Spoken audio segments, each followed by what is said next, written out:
Good afternoon, ladies and gentlemen. This is Lounging with Lisa, the video series that has me lounging while coming at you with thoughts of the day. I just looked at a little 3-minute video of Bernie Sanders introducing the Medicare for All thing.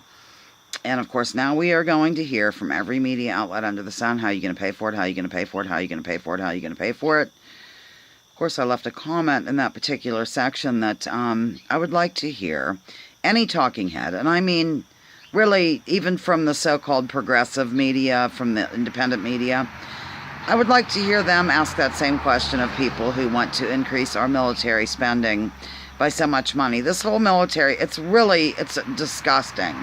It's immoral and gross to have such a bloated, huge, wasteful budget on this killing machine, on the War Department.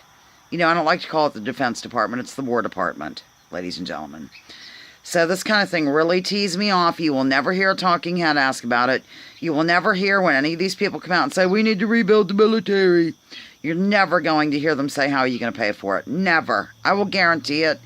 Honestly, I don't know what I'll do if it ever happens. Expose my breast. I'm kidding. Oh my God, I'm not going to do that. I don't want to gross people out.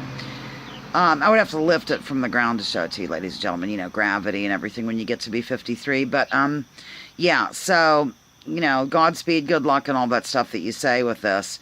But I can just hear it now with how you're going to pay for it. But I guess they already have a way, you know, worked out to pay for it. When it just could be, let's cut the military. I really can't get over the military. It just makes me sick. You know, it was, Eisenhower made several good, speeches, comments, sayings, whatever, about the military. Of course, we had the military-industrial complex statement that he said on his way out the door. And then also he said something along the lines of, now I can't quote this directly, ladies and gentlemen, I don't have it in front of me, I don't have it memorized, but basically for every dollar that goes toward that, toward the war machine, is a dollar that's taken away for basically the general well-being of society at large and small, in terms of caring for the people, maybe those less fortunate and that kind of thing.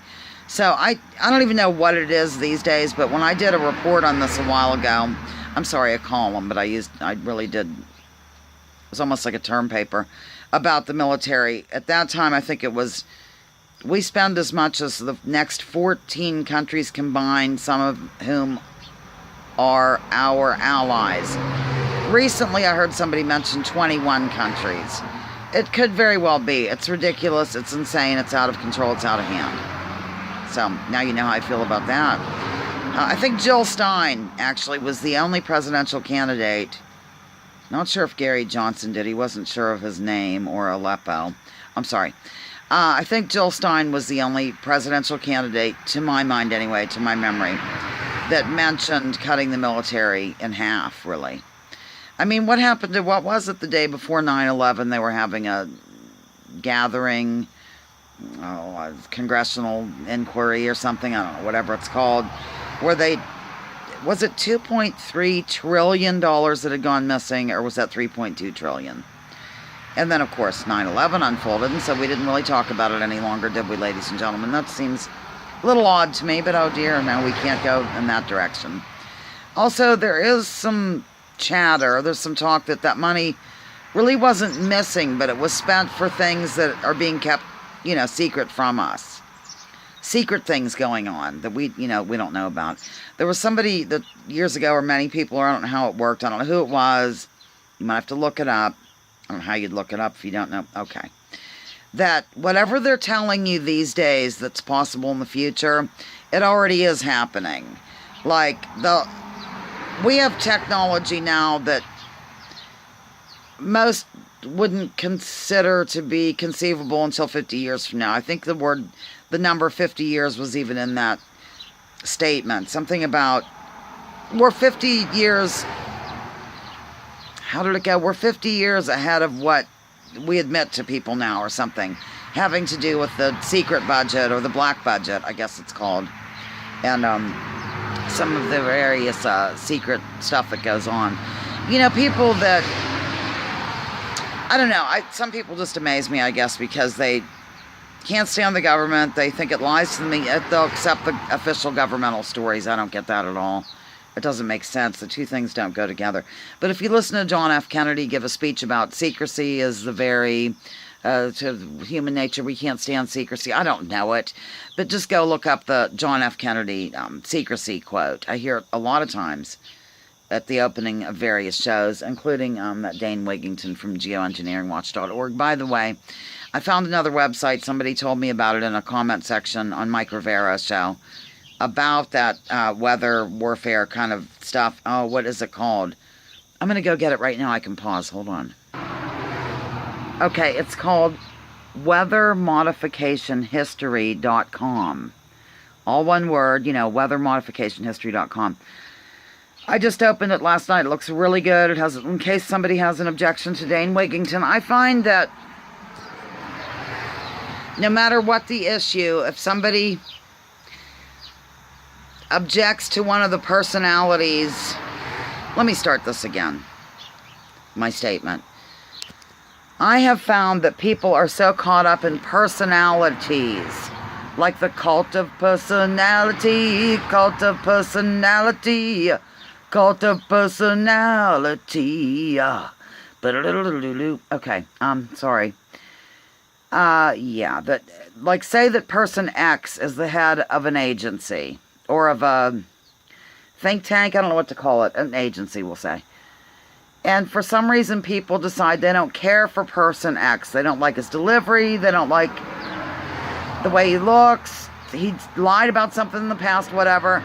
Automatically, they ditch the whole thing. They ditch the whole agency because of this one personality not appealing to them in a certain way. So now I've been going around looking for other websites, other places that show patents, other places that literally have documented history of this going on, rather than just relying on our dear sweet Dane Wigington, because evidently he's committed some sins in his past.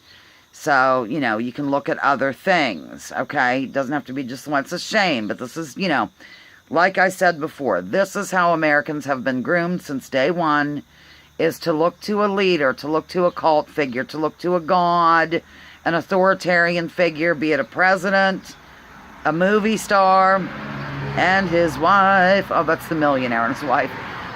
Yeah.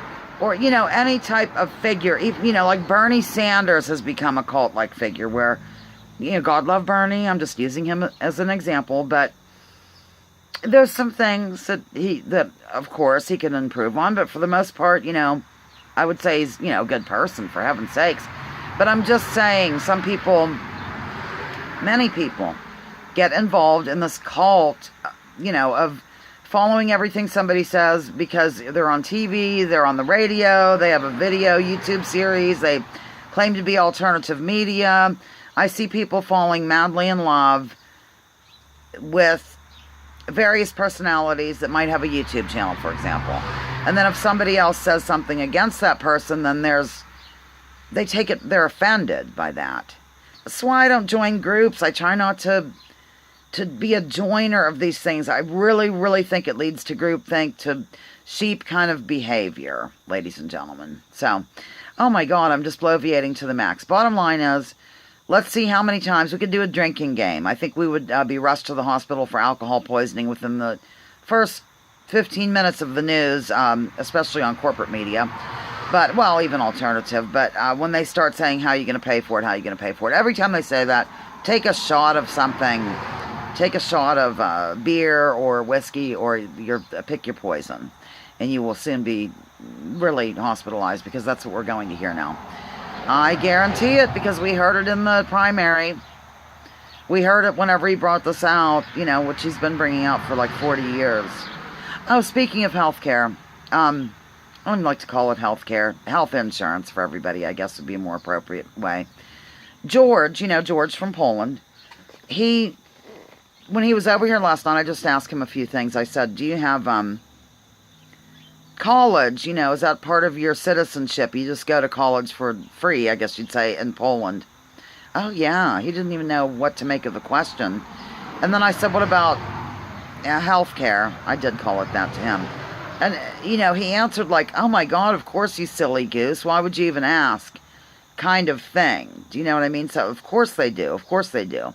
And of course we don't, because we, have these, everything they accuse in terms of the government paying for the, they get the bill for the health care. That's basically my understanding of the single payer system anyways. Basically, the government pays the bill, okay? Everything they accuse that system of is really, literally what's happening right now, today, and has been for years, with the insurance companies pulling the strings. Like, oh, we're going to be on death panels, or they're going to, what do they call it? They're going to pick who gets what and where and when. What do you think the insurance companies do, ladies and gentlemen? That's what they do. Anyhow, it's all too much. I'm done. Lounging with Lisa, the video series that has me lounging while coming at you with thoughts of the day. Join me, join others. Drop your political identity. Let's focus on an issue or two. And leave your labels at the door. Love you.